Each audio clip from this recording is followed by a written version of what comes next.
Alright guys, welcome back. So here's the progress I've made so far. Engine's completely out. So yeah, I went ahead and pulled the harness through the firewall so I can start on the wire tuck, but I'm not going to start on that just yet. I have a pretty bad habit of starting multiple projects at once, and with this it's going to be so complicated and there's so many parts involved that I'm going to have to really make a list and stick to one thing at a time. So yeah, like I said, the engine's out. There she is on the stand there. I acquired a spare block. This one has a little bit of damage. You know, I mean, honestly, I just would have JB welded it back together and, you know, sent it. But anyways, yeah, she threw rod number 3 and put a couple of windows in the block. So yeah, this block belonged to the other guy with the turbo Escort, George.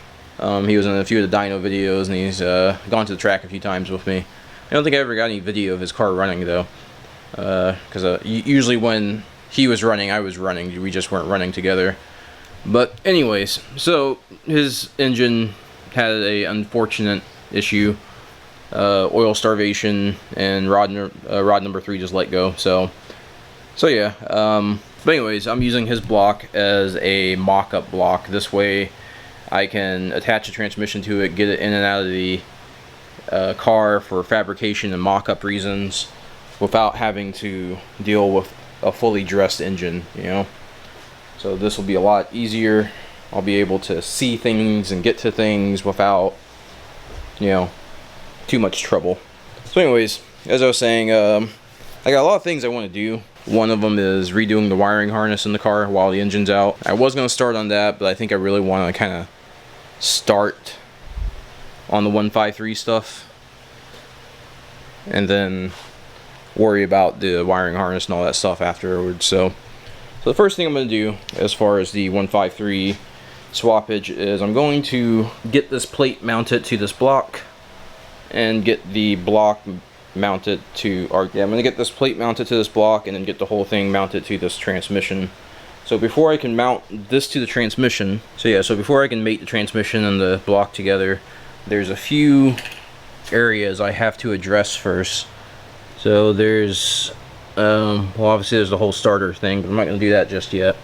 But there's a few places where the bolts that go through this side are going to interfere with the transmission, so I've got to do some grinding on the transmission to clearance some of these bolts.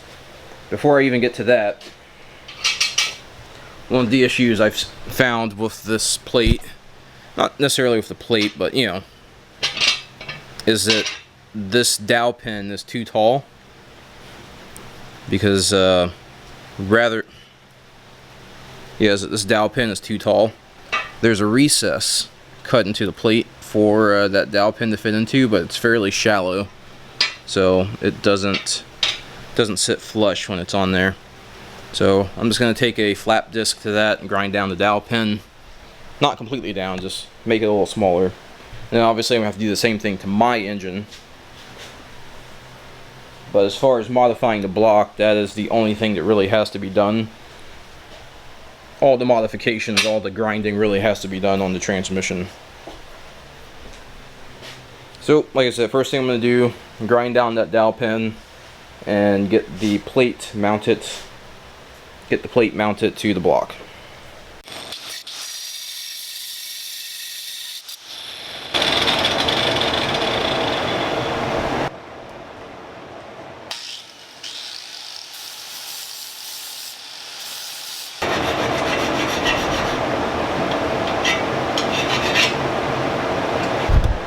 Alright, so sorry about the noise, but it's that time of year, it's really hot. I kind of cut that down a little bit further than I intended to, but, you know, it's whatever. It's good enough. It'll still serve its purpose of centering the plate. So, we can go ahead, get the plate on, and then I will start the process of clearancing the transmission.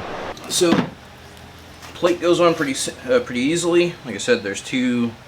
You want to line up the two openings for the dowel pins with the dowel pins.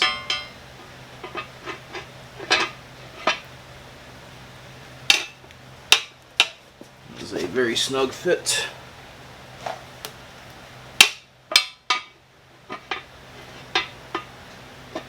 There's little to no room for misalignment.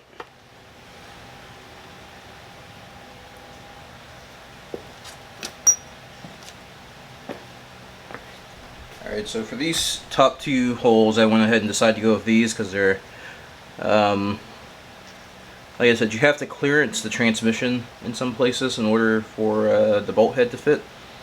So I figured this would be the least amount, this would require the least amount of clearancing versus a hex head.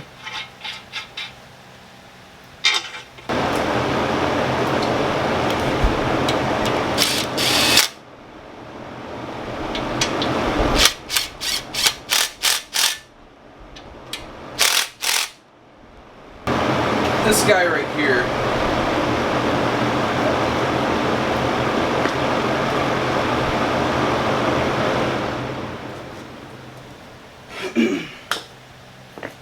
so this guy right here is kind of an interesting problem, because if I put a bolt here, it's going to interfere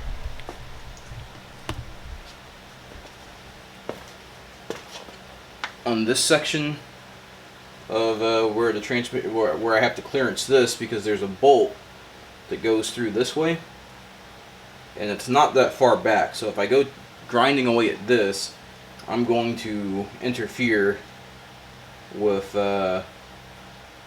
you know, the threads of that bolt. This bolt's important because this is going to be where one of the transmission mounts are. So I'm gonna have to figure. Well, I think I figured out for that.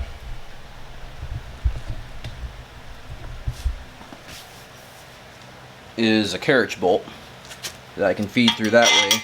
I'll still have to clearance the transmission, but I won't have to clearance it as much as I would have if I did a full-size bolt.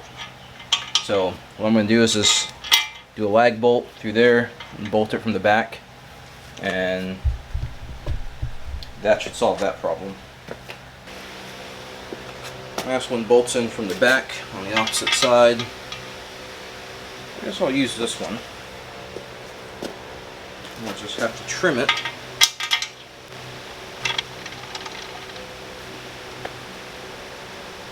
So, there's a lot of bolt trimming that has to be done for this, so be prepared for that. Alright, so yeah, this whole bolt shortening thing's a real pain in the ass, especially when you're using like the hardest frickin' grade of bolt they sell. Cutting it easy, it's filing it down so that it threads into anything. You know, I was going to use my tap and die set, but my tap and die is a carbon steel set, and you try and use carbon steel against something like that, the bolt's going to win, the die is not. That's pretty much perfect there.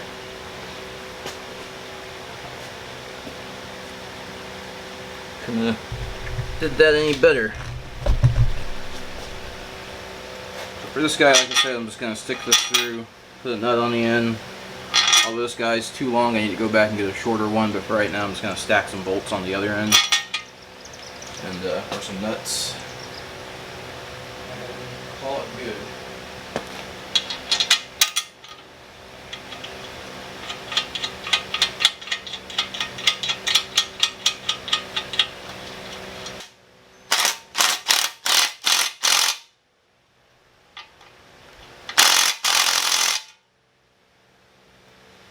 Work.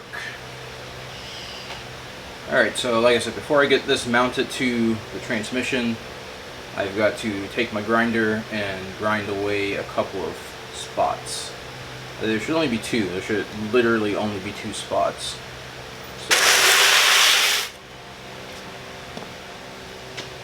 Alright, so like I said, there's a couple of spots here. The biggest chunk is going to be where the starter goes. I'm not going to do that yet because it's not super necessary, but I've went ahead and I marked a couple of spots where I need to remove some material. So one of them is right here. and then right here. I believe these are the only two spots that need to be clearanced. So I haven't really decided what I'm going to use to do this. I figure Sawzall might be the best for this. And then I'll take a grinding stone to this. So I want to do that very, very carefully.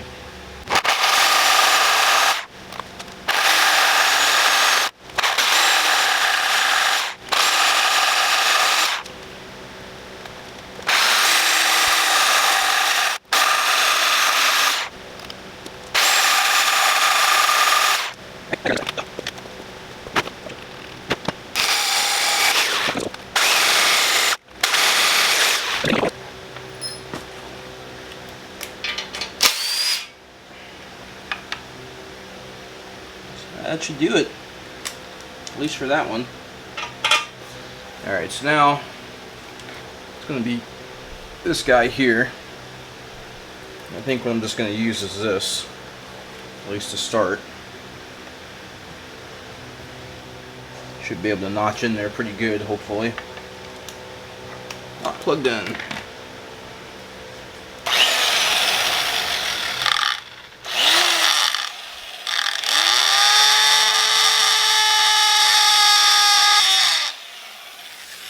That is like doing nothing really. That is not the right tool for that. Alright, so I've got some rasp. I don't think they're going to do any better on this aluminum though.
This is definitely interfering right here. It was close. Alright, I'm going to trim this guy.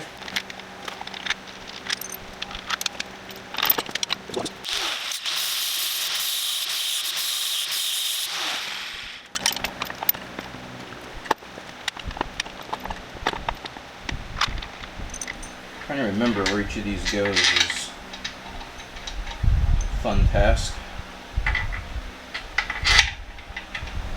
Oh, I didn't even need to clearance that one. I didn't need to cut that one either. I wasted a shit ton of time on that. I only need to cut the top two. Oh. Oh, I know. So you don't need to cut those. I'm an idiot.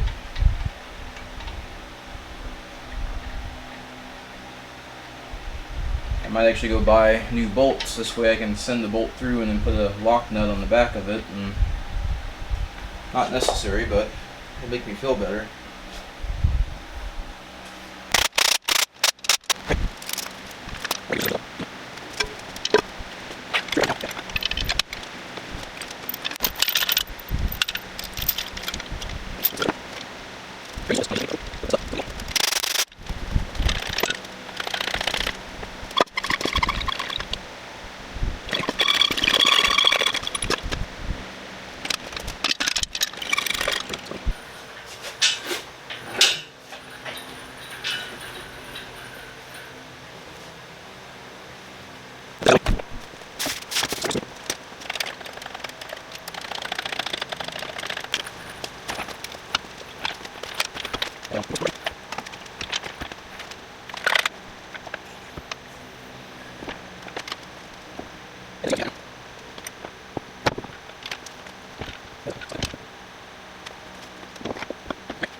Alright, so this is a pretty good spot to end tonight.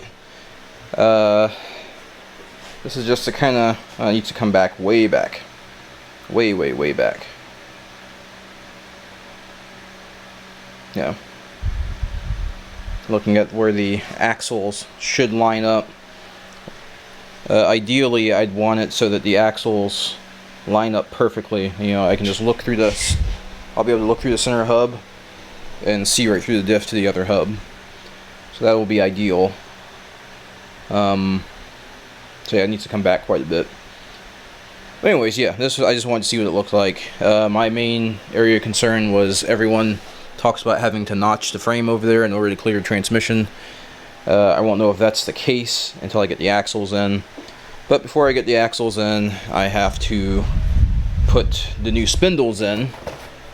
So that'll be the next thing I do. Next thing I do is I'll put the new spindles and the new lower ball joints in, get the axles in, and then put this guy in again and actually get it lined up. There's really no reason for me doing this tonight other than wanting to see what it looked like. So, so yeah.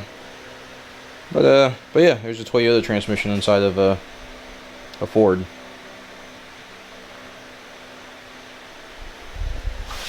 Yeah, this shouldn't be too bad though. I think this won't be as horrible as I think it will be. Famous last words. Anyways, until next time, guys.